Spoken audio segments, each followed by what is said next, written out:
is no need to fear. Underdog is here. Time again for the Underdog Show, starring that champion of champions, Underdog.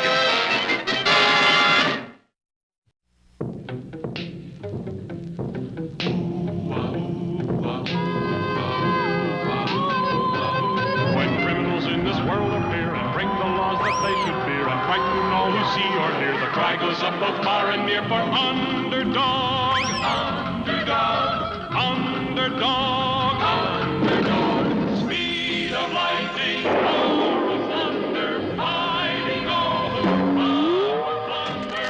Underdog. Underdog. Underdog.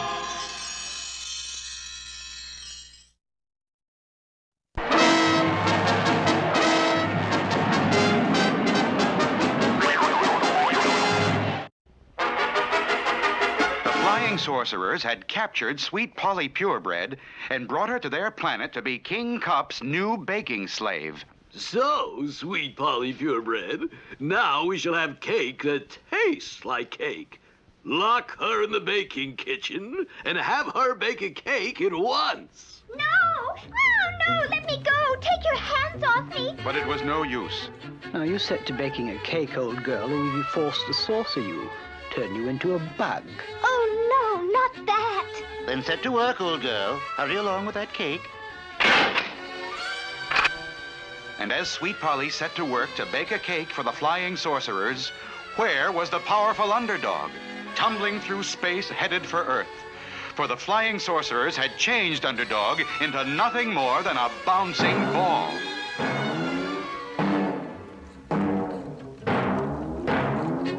A ball! Kick it this way, Freddy! Ball!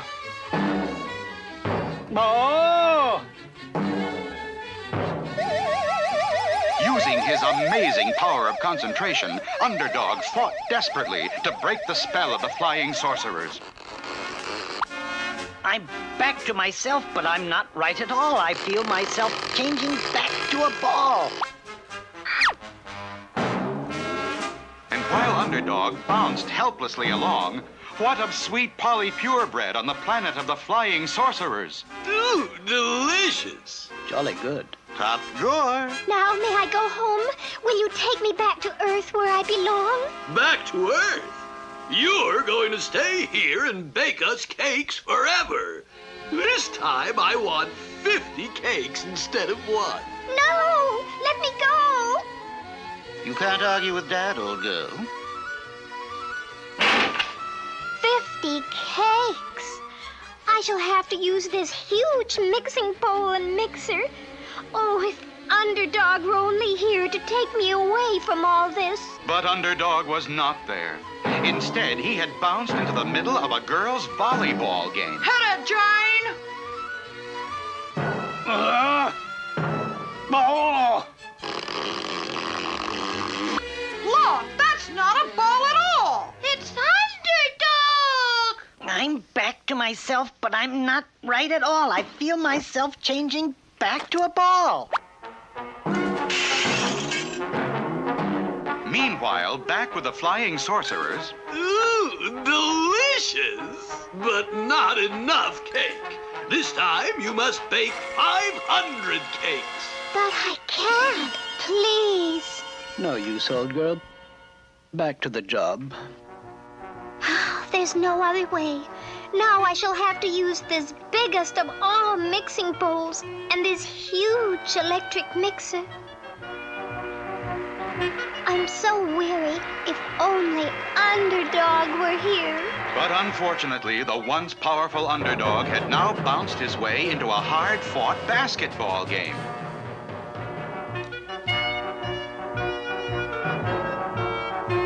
Hey, look, it's not a basketball! It's Underdog. This is highly irregular. I'm back to myself, but I'm not right at all. I feel myself changing back to a ball. And while the players chased Underdog around the court, Sweet Polly was mixing the batter for 500 cakes. I'm so tired. so sleepy. Help! Someone! I've fallen into the mixing bowl! Help! Will she be caught in the mixer? Will she go down in the batter? The answer lies ahead in our next exciting episode.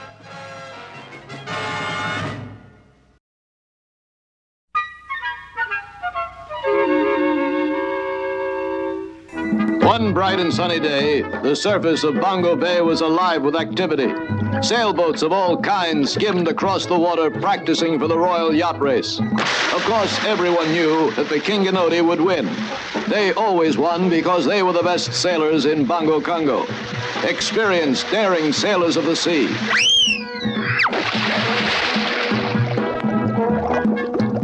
However, at that very moment, high in the hinterland hideout of those two villainous villains, Biggie Rat and Itchy Brother.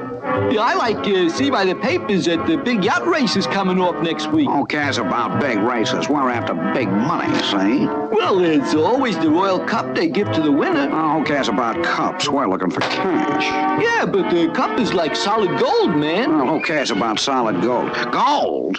Yeah, right here. Let me see that. Royal Cup is solid gold, worth 50,000 bongo bucks. 50,000. Get your sea legs on, Itch. You and me are going in that race. Yeah, but Big, we don't know enough about sailing to win. Now listen, masthead, how many times have I got to tell you? You don't win by winning, you win by cheating. Now the first thing we do is go see Professor Messer, see? And so the two went to see the world's zaniest inventor, Professor Messer, man of 1,000 personalities. Morning, Mass. Yompen Yemeni, it's Ben Pinky and Itchy. Yompen Yemeni? Who are you today, Mass? My name, Ben Johnson Johansson Jensen, but you may call me Yonny. Okay, Yonny. We got a problem. Yeah, we gotta, slip one over on a sailor. He means we're entering the Royal Yacht Race, see? And we gotta win by hook or by crook. Yeah, mostly crook. So what can you invent for us in the way of a boat? Jumpen Yemeni, Ben got the very thing back in the boatyard already invented. And so Professor Messer, disguised as Johnson Johansson Jensen, took them back into his crazy boatyard. This fine boat for big race called Flip Flap Flop Flying Fish, Yumpinage. Yeah, anchors away, mates. How does it start? Just your candle.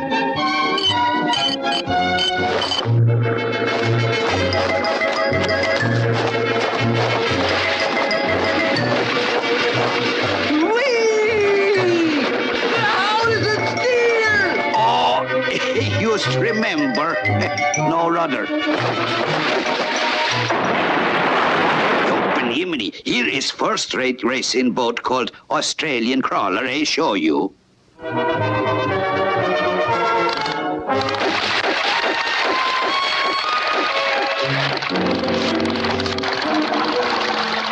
Very nice, but no dice. We gotta have a sailboat, say. Oh, Yemeni, I got very thing. The windjammer makes its own wind. See, here is sail, here is fan. Plenty wind, watch. Turn it off! Listen, you swab. This is Biggie talking, see? And I'm captain around here, see? We want a sailboat, see, that can win. Get it? Surely, Biggie, I've been saving the best for last. Johnson Johansson Jensen's super sailing submarine. And this indeed looked like the answer for Biggie and Itchy. What appeared on the surface to be an innocent sailboat was in reality a one-man submarine underwater. Biggie quickly saw that such a craft could easily beat any ordinary sailboat and was determined to use it to win the royal race. Hey, Mess, this is the smoothest. Mass, you're a genius. We can't beat them. We'll torpedo them. Will King Leonardo get torpedoed? Will he lose the race? Will Biggie and Itchy win the Gold Cup? We'll find out in our next episode, The Shifty Sail.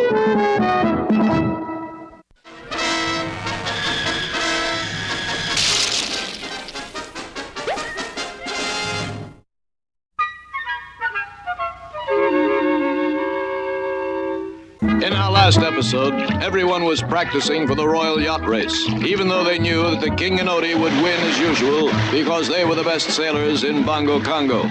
Experienced, daring sailors of the sea.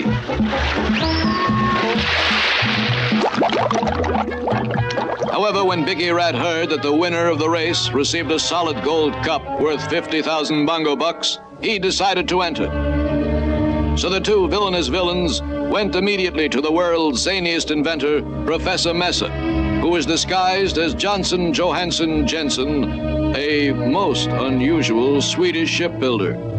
He showed them a variety of his latest inventions, and Biggie and Itchy finally picked the super sailing submarine. All right, Mass, how does it work? Young Benjamin, it been very simple. I get in submarine and drive. You and Itchy get in sailboat and sail. We win. Yeah, how do you see the sea, man? In mast is periscope. All right, let's go and try it out. Oh, just one more thing. You want to go down, you holler, down, down, down. You want to come up, you yinkle on the bell. Okay, here we go. Down, down, down. Hey, abandoned ship. Women and Itchy brothers first. Oh, wait a minute, Barnacle Brain. Ring the bell. Now, you see how it works? The day of the big race. It soon became apparent that there were only two boats in the race, the Champion and the Challenger. The others quickly fell far behind. Confound it, this is the most unheard of thing I ever heard of. Itchy brother couldn't sail a cake of soap in a bathtub. I suspect foul play, Simon. They are pulling into the lead. Fast and belay. We are pulling away. Yo-ho-ho and a bottle of pop. Now, never mind the chanty chump. Make like you're sailing. We're about to win the gold cup. Something seems to be wrong. They're going off course. Hey, what's going on here? We're sailing in the wrong direction. It's like he can't see the sea. Well, he can't. Look up there. It was true. A seagull had perched on the periscope, so Messer couldn't see a thing. All right, sailor boy. Crawl up and tell him to scram, see? Yeah, okay, Big, I dig. Shoot! Shoot! Shoot! Whoops! But now it was Itchy, hanging on for dear life, who covered up the periscope. And Mess still couldn't see a thing. You numbskull, come down from there. Down, down, down. Holy mackerel. Whew. Now, this is Biggie talking, see? All right, you guys, cut out the comedy and win this race, see? While all this was going on, the Champion had moved into the lead. But it was not lead enough, and the sailing submarine, operating under full power, soon overtook the bewildered king. Like bon voyage, brother! So the Challenger crossed the finish line far ahead of the Champion. But like the good sport he was, King Leonardo, unaware that he had been tricked, prepared to present the cup to the winners in the usual shipboard ceremony. All right, Odie. Will you please ring the bell to get everybody's attention? Young Benjamin, here, yinkle, yankle, yankle. Up they go. I knew it, sire. We've been tricked. Down, down, down! Man of lifeboats! Man overboard! Oh, shut up and swim for it.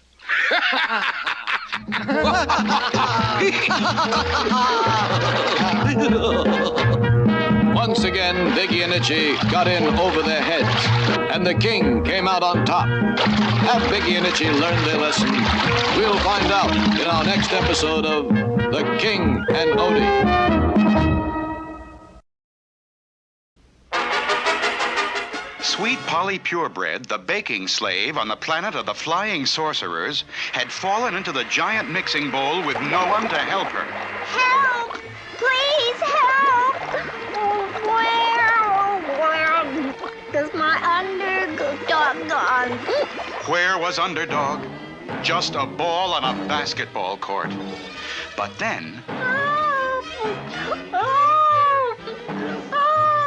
as his ultrasonic hearing heard the faint cries of Sweet Polly from millions of miles away, Underdog summoned all his mighty powers of concentration to break the spell of the Flying Sorcerers. Finally, now I have broken the spell. I did it because I heard Sweet Polly yell.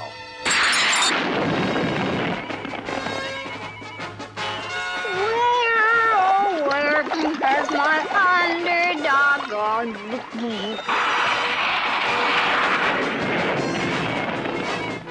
There's no need to fear. Underdog is here.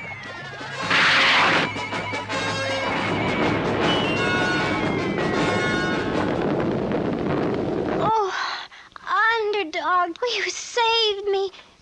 But you look so tired, and you'll have to fight the Flying Sorcerers. What can we do? The secret compartment of my ring I fill with an Underdog energy vitamin pill. Oh.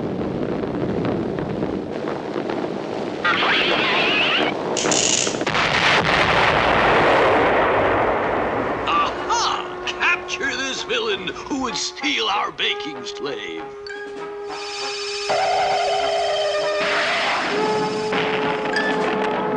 Oh, you're running away, Underdog? Are you afraid of the Flying Sorcerers? I fear nothing, for I fight for right. But I must make you safe before I fight.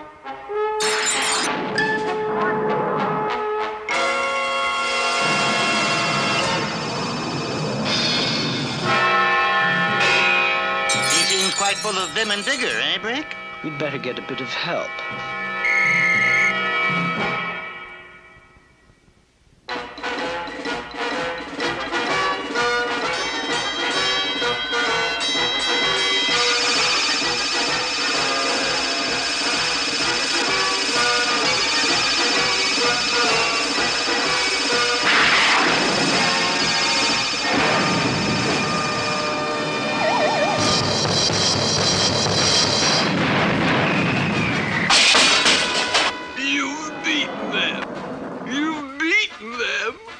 And now you'll take my baking slave.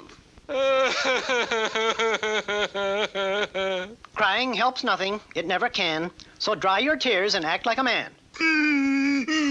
But what about my cake? You can have your cake and eat it too if Sweet Polly Purebred wants you to. But how? If you're taking her away? I can tell you how, you mean old king, but you must promise that you will never harm anyone again. I promise. I'll always be good. Then here is my recipe. All you have to do is follow instructions and you can bake a cake yourself. Why didn't I think of that? Thank you! Thank you!